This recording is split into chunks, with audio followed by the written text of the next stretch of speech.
శాపగ్రస్త లోకం ఈ రమేష్ యొక్క పోరాటం పరిచయం. రమేష్ ఒక సరళమైన గ్రామీణ జీవితం గడిపే వ్యక్తి. ఒకరోజు అతనికి తన పాత సైకిల్ కనిపించలేదు. సైకిల్ కోసం ఇంటి ప్రతి మూలకు వెతకగా అది ఎక్కడా కనిపించలేదు. ఆ సమయంలో అతనికి గుర్తొచ్చింది, అతని ఇంట్లో ఉన్న పాత అద్దం దగ్గర చూడలేదు అని. అద్దం దగ్గర చేరగానే దాని నుంచి పర్పుల్ రంగు పొగ వెలువడింది. రమేష్ అద్దం దగ్గర వెళ్ళినప్పుడు పొగ అతన్ని కప్పేసింది. వింత ప్రపంచంలోకి ప్రవేశం. ఆ పొగ నుండి రమేష్ ఒక్కసారిగా ఒక వింత ప్రపంచంలోకి చేరుకున్నాడు. ఆ ప్రపంచం చాలా విచిత్రంగా అనిపించింది. ఇక్కడి ప్రజలు తమ పని తాము చేసుకోలేరు. వారు ఇతరులపై ఆధారపడి ఉంటారు. ఎవరూ స్వతంత్రంగా స్వేచ్ఛగా జీవించలేరు. పిల్లవాడి కథ. ఒక చిన్న పిల్లవాడు రమేష్ దగ్గరికి వచ్చి, ఈ ప్రపంచంలో మేమంతా శాపంలో చిక్కుకున్నాము. శాపం వల్ల ప్రతి ఒక్కరూ ఏమీ చేయలేరు. ఏం జరిగిందో తెలియదు, కాని ఈ శాపాన్ని వదిలించుకోవడానికి ఒకరిని ఎదుర్కొనాలి అని చెప్పాడు. రమేష్ ఆశ్చర్యపోయి, శాపం? ఎవరు ఇక్కడి శాపం పెట్టారు అని అడిగాడు. పిల్లవాడు తెలిపాడు, ఇది ఆజ్ఞాపకుడు చేసిన శాపం. అతనే ఈ ప్రపంచాన్ని పాలిస్తున్నాడు.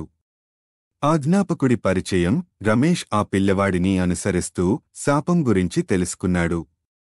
ఆజ్ఞాపకుడు అనే శక్తివంతుడే ఈ ప్రపంచంలో అన్నింటినీ నియంత్రిస్తున్నాడని తెలిసింది. ఆజ్ఞాపకుడు ఒక భారీ సింహాసనంపై కూర్చొని తన స్వరంతో ప్రపంచాన్ని పాలిస్తున్నాడు. రమేష్ యొక్క నిర్ణయం. రమేష్ ఆజ్ఞాపకుడిని ఎదుర్కొనే నిర్ణయాన్ని తీసుకున్నాడు. ఈ శాపాన్ని నేను తెరచగలిగితే ఈ ప్రపంచాన్ని స్వేచ్ఛగా మార్చగలుగుతాను అని తన మనసులో ఉంచుకుని ఆజ్ఞాపకుడి భయంకరమైన పర్యవేక్షణలో నడిచాడు. రమేషాజ్ఞాపకుడి సంభాషణ. రమేష్ ఆజ్ఞాపకుడి ముందు చేరాడు. ఆజ్ఞాపకుడు తీరుకుని హాస్యంతో, నువ్వు ఈ ప్రపంచంలో వస్తే నేను మాత్రం ఎప్పటికీ నీకు సహాయం చెయ్యను. నువ్వు నాకు దాసుడే ఉండాలి అని చెప్పారు. రమేష్ తట్టుకోలేక, ఈ ప్రపంచంలో స్వేచ్ఛ కోసం నేను ఈ శాపాన్ని ఎదుర్కొంటాను. నన్ను ఎవరూ అడ్డుకోలేరు అని ధైర్యంగా ప్రకటించాడు.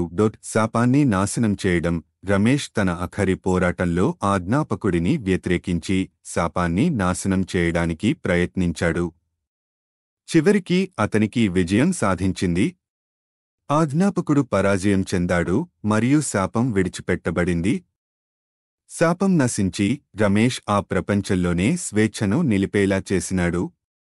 ప్రజలు తమ పని తాము చేసుకోవడాన్ని ప్రారంభించారు. రమేష్ గెలిచినందుకు ముగింపు. ఇక రమేష్ తన స్వేచ్ఛను ప్రపంచానికి ప్రేరణగా నిలిపినాడు. అతనిది ఒక శక్తివంతమైన పోరాటం. ఒక వ్యక్తి తన లక్ష్యాన్ని సాధించడానికి, తన స్వేచ్ఛను పొందడానికి పడిన యుద్ధం. శాపగ్రస్త లోకం అంటూ రమేష్ యొక్క పోరాటం మరింతగా కొనసాగుతుంది.